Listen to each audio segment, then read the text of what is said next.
So, welcome back to Bodhicharyavatara, stanza number 104 of 8th chapter on meditation. So, we are discussing the bodhicitta, especially relative bodhicitta, compassion.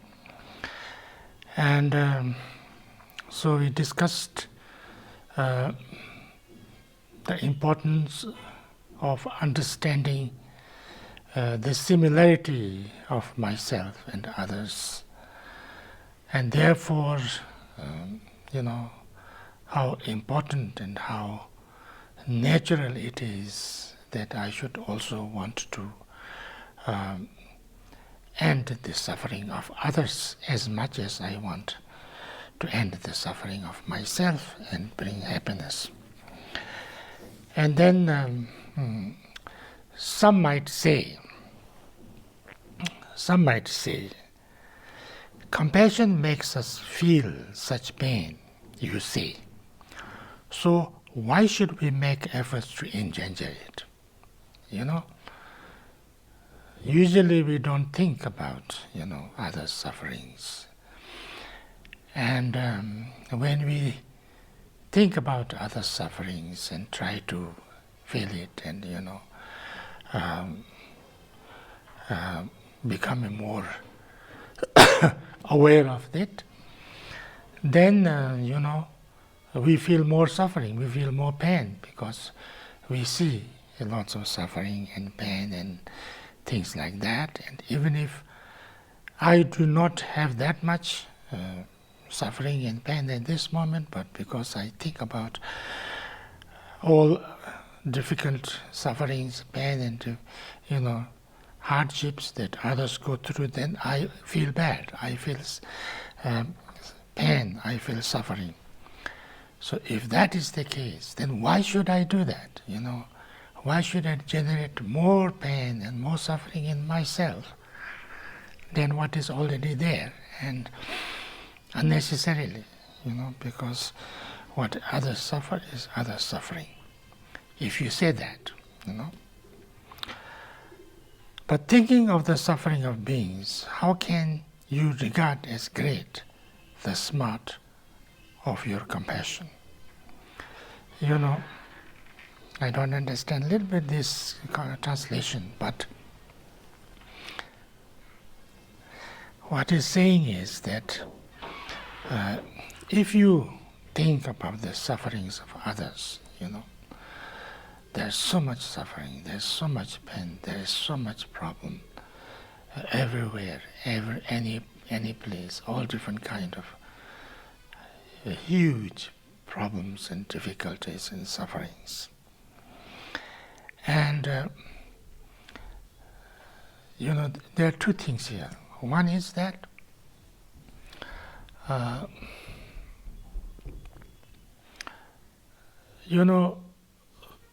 when we are not aware of other sufferings and we are not,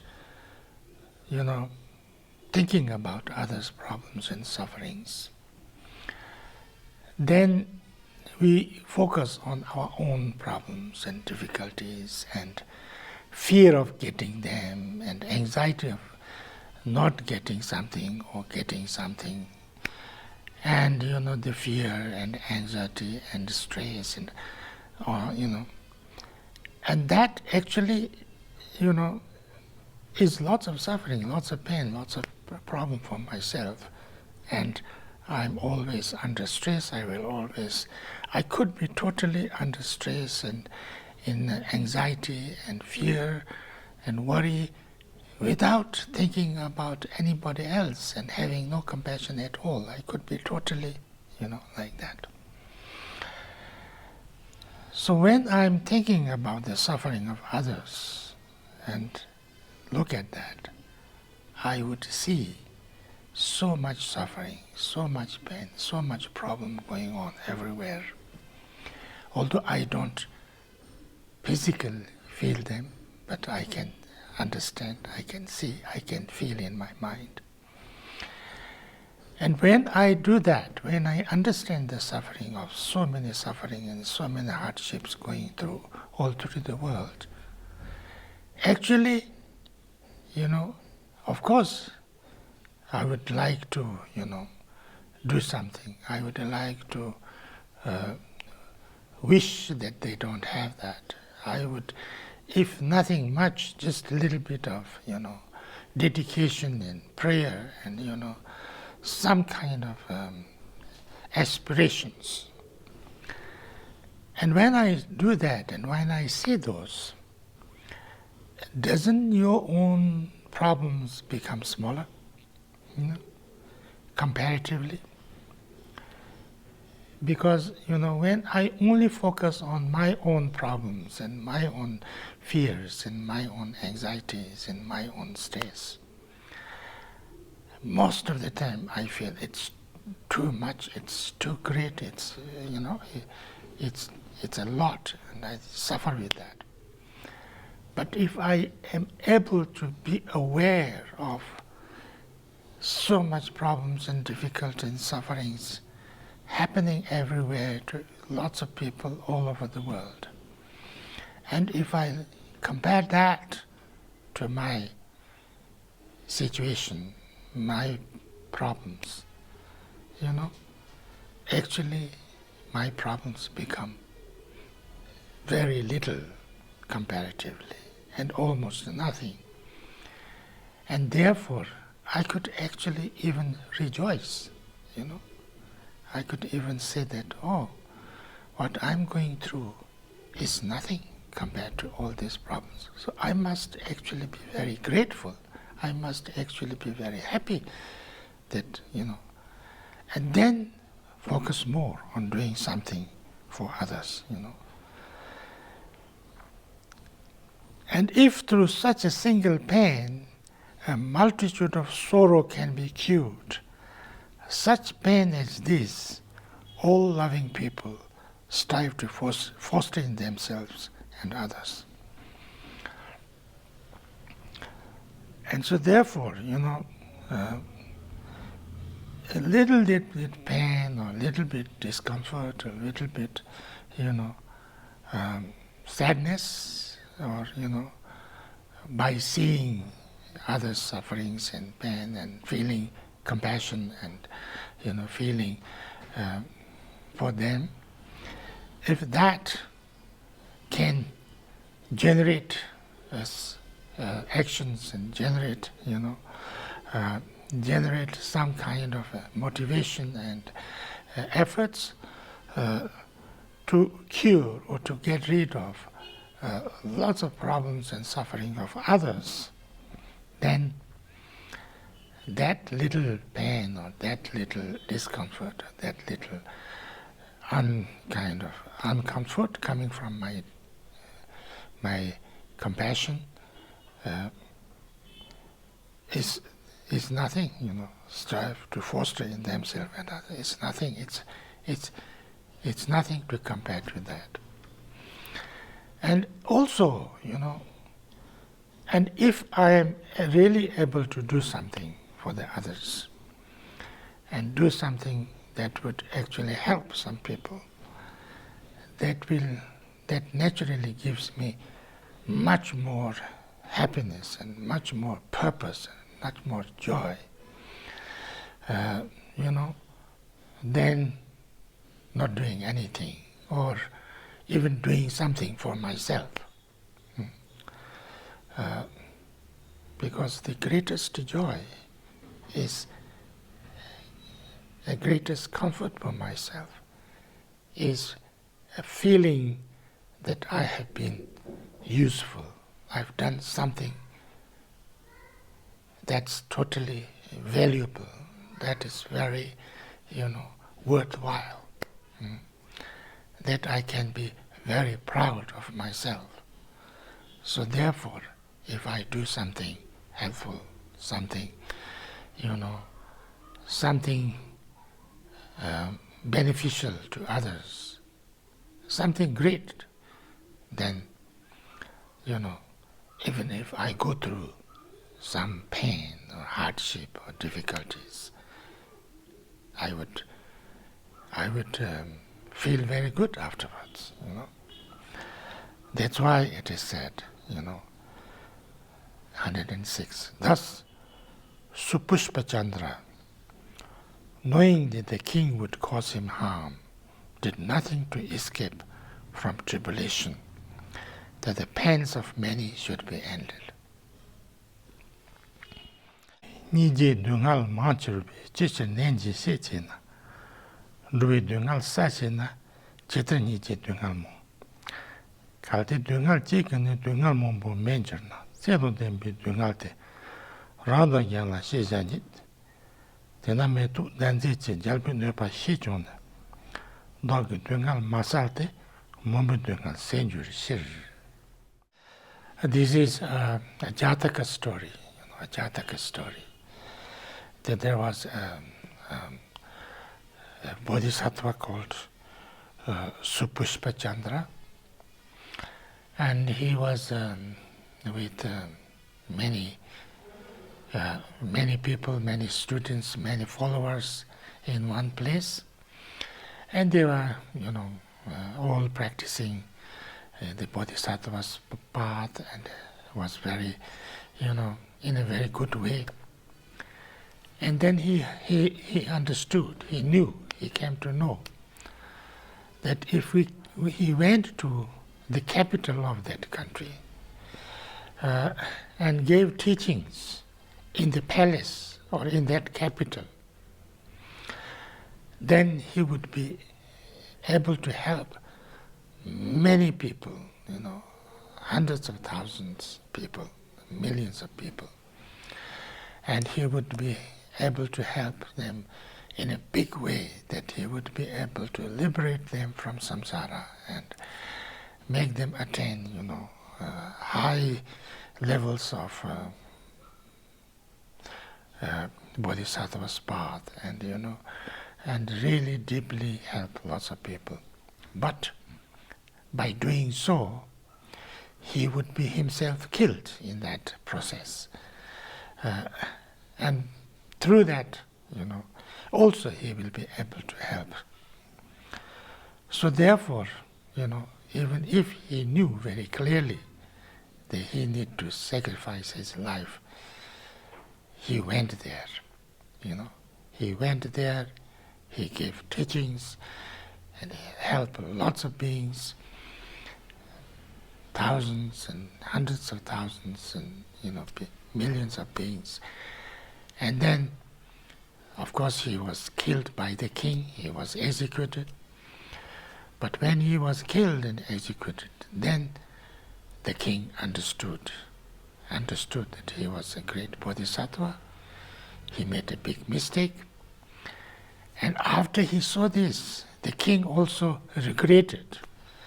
And then, he made a stupa out of the body or the remains of this bodhisattva, and then himself also, the king himself also transformed, and he and his retinue also changed, and so this bodhisattva's action actually caused lots of disruption, caused himself to die and caused lots of suffering, but it actually helped many, many beings. And therefore, he was happy. He completely, without any regret, was very, very happy and very joyfully. And then it also, helped him to progress a lot in his own journey also. So this is, the idea. Understanding is that, this is something we human beings usually do, when we feel that, there are lots of people in big danger, and like my community, my family, my country, is being, attacked or in lots of danger, and then most of the people would go forward and try to protect them, even at the risk of losing their own life. This is nothing uncommon. This is very common. This happens all the time. So therefore, having compassion and knowing, now this sometimes when we do this, it actually involves hurting lots of other people, killing many people. But here, as a bodhisattva, it's not like that. It's working for the benefit of everybody. It's working for the benefit of those who are actually harming me, those who are actually obstructing me, those who are actually putting, wishing bad, in every way and try to harm me in any way. Even those, I have the same compassion, I have the same, good intention. So I want to help my loved ones. I want to help the ones who are, completely against me and wish me harm. I want to help people who are neutral, and with that kind of compassion, then, it is, I would have to feel my life meaningful, completely useful, completely, worthwhile. And so therefore, feeling some discomfort because of the compassion is not a big problem. Actually, it could even make me feel better, as I said, than just focusing on my own problems, and even little problems feel it very big, because how I feel is not how big the problem is. How I feel is about the way I react to it, So therefore, many times, we have a little problem and we feel so bad about it, We feel so bad about it. So therefore, if we are able to be more compassionate, see the suffering of others in a bigger way, then I would understand also how insignificant and how little my own problems are compared to all the others, and thereby actually feel more joyful, more grateful, more happy, more rejoicing, more, more appreciative of the situation that I am in. So therefore, this is something very, very important. Actually, having compassion is actually making your mind happier, much happier. Actually, this is what brings true, genuine happiness in yourself. Because when I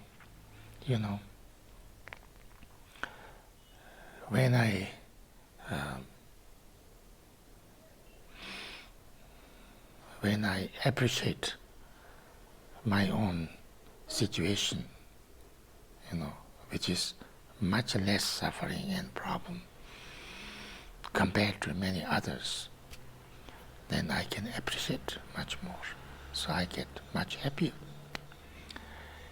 If I can, if I would, even if I cannot, just having the motivation and do some efforts to help others gives me feel that I live a worthy life, a meaningful life, a life that I could be proud of myself. On top of that, if I've been able to do a little bit, something to help others, then I feel much more joyful, much more happy, much more, much more grateful, meaningful. And also, the less I am too much concerned, too much focused, too much, too much holding on to my self-centeredness, I become much more broad-minded. I become much more spacious. I become much more relaxed. And thereby, I become much more peaceful and much more happier, So therefore, to become truly happy, you have to generate bodhicitta, generate compassion, That's why His Holiness the Dalai Lama often says, the true wise way, the most wise way of helping yourself is actually generate compassion and try to help others. Because the more you focus there, the more you become, your life becomes meaningful. Your life becomes useful. My life becomes something that worth living, purposeful, and you can be proud of yourself. You can love yourself, and therefore you become much happier. So I stop here, 106. Thank you.